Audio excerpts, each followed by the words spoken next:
B Ed admission 2026-27 तर विद्यार्थ्यांनी CETचे form भरले का? कारण की CETची लास्ट डेट काय असणार आहे? तर लवकरात लवकर ज्याही विद्यार्थ्यांना या वर्षीला बी.एड करायचं असेल त्या विद्यार्थ्यांनी आपली जे CETचा फॉर्म आहे तो फॉर्म भरा, कारण की या व्हिडिओच्या डिस्क्रिप्शनमध्ये दिलेला आहे. तो व्हिडिओ बघून तुम्ही तुमचा फॉर्म भरू शकता. आणि बी.एड CET 2026-27ची जी लास्ट डेट असणार आहे ती असणार आहे 23 तारीख. तर 23 तारखेच्या आत विद्यार्थ्यांना फॉर्म भरायचे आहे जर बी.एड करायचं असेल. आणि हे जे बी.एड असणार आहे हे 2 वर्षाचं बी.एड असणार आहे.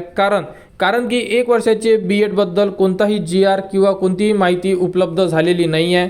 त्यामुळे विद्यार्थ्यांनी यावर्षी जर तुम्हाला बी.एड करायचं आहे तर जो CETचा फॉर्म सुरू आहे तो CETचा फॉर्म तुम्हाला भरणं हे अनिवार्य असणार आहे. जर 1 वर्षाच्या बी.एडची कोणतीही अपडेट आली तर त्याबद्दलची माहिती तुम्हाला आपल्या चॅनलवर देण्यात येणार. आणि बी.एड CETची एक्झाम कधी असणार आहे बघू शकता. तर 27, 28 आणि 29 या 3 दिवसामध्ये तुमची CET एक्झाम होणार आहे. त्यामुळे विद्यार्थ्यांना वाटत असेल की जी CETची डेट आहे ही एक्सटेंड होणार का, म्हणजे डेट वाढणार का फॉर्म भरण्यासाठी, तर याबद्दलची अजूनपर्यंत कुठेही अपडेट नाही आहे. समजा वाढली तर जास्तीत जास्त 7 दिवसच तुम्हाला वाढवून देण्यात येऊ शकतात, कारण की एक्झाम डेट फिक्स आहे. त्यामुळे लवकरात लवकर आपले फॉर्म भरा. फॉर्म भरण्याचे व्हिडिओ या व्हिडिओच्या डिस्क्रिप्शनमध्ये दिलेले आहे. पार्ट 1, पार्ट 2 आणि कंबाईनसुद्धा फॉर्म दिलेला आहे. तो व्हिडिओ बघा.